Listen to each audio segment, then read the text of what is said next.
Hi everyone, it's Shane from Hanlon's for another Maintenance Monday. Today we're here in the yard with a Geringhoff draper header. We've had lots of guys looking at these new headers.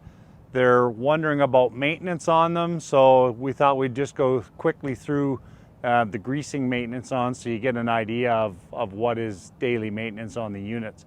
So as you can see, the unit runs center sickle drives. So it's the Schumacher style system where it drives the knives from the center of the header.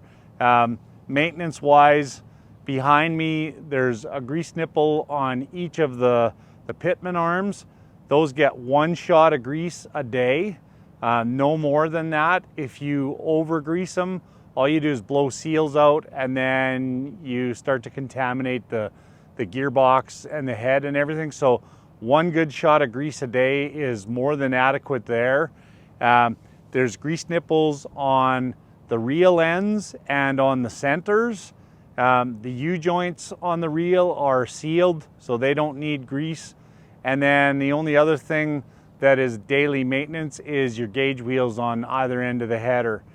So pretty simple that way. There's a sight glass to check your oil level for all of your drives there. Yeah, and that's basically it. So hopefully that helps you out. Thanks for watching.